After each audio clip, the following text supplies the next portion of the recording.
Sir ఈ మధ్య 30-40 ఇయర్స్కి అందరికీ షుగర్లు బీపీలు వస్తున్నాయని అంటున్నారు, మరి నాకు ఉందో లేదో నేను ఎలా తెలుసుకోవాలి? హలో, నేను doctor William, Aadya's life and hospital, Begumpet. ఈ మధ్య నేను చూసే పేషెంట్స్లో చాలామంది సాఫ్ట్వేర్ ఎంప్లాయీస్ వచ్చేసి, సార్ ఈ మధ్య 30-40 ఇయర్స్కి అందరికీ షుగర్లు బీపీలు వస్తున్నాయని అంటున్నారు, మరి నాకు ఉందో లేదో నేను ఎలా తెలుసుకోవాలి? అంటే టెస్ట్ చేసుకుంటేనే తెలుసుకోవాలా? ఎలాంటి కండిషన్స్లో టెస్ట్ చేసుకోవాలి? ఈ క్వశ్చన్స్కి అన్నిటికీ ఆన్సర్స్ ఈ రీల్లో చూద్దాం. ఒకవేళ ఫస్ట్ అండ్ ఫార్మోస్ట్ మీ పేరెంట్స్లో ఎవరికైనా షుగర్ ఉండుంటే 30+ క్రాస్ అయిన తర్వాత ఒక ఫాస్టింగ్ బ్లడ్ షుగర్ ఒకటి చెక్ చేయించుకోండి. మరి ఎలాంటి లక్షణాల మీద దృష్టి పెట్టాలి?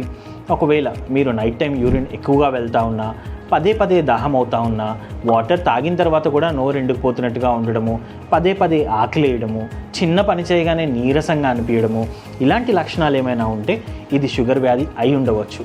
సో ఒకసారి మీ దగ్గరలోని డాక్టర్ని కలిసి ఏ టెస్టులు చేయించుకోవాలి, అండ్ ఇప్పుడున్న పరీక్షలలో మన గత 3 నెలలుగా మీ షుగర్ ఎలా ఉంది, ఇది షుగర్ స్టార్టింగ్ స్టేజ్లో ఉందా, అంటే ప్రీ డయాబెటీస్ ఏమైనా ఉందా, లేదా ఇది ఆల్రెడీ ఎస్టాబ్లిష్డ్ షుగరా, లేదా మీకు షుగర్ వచ్చే ఛాన్సెస్ ఉన్నాయా అని కూడా మనం తెలుసుకోవచ్చు.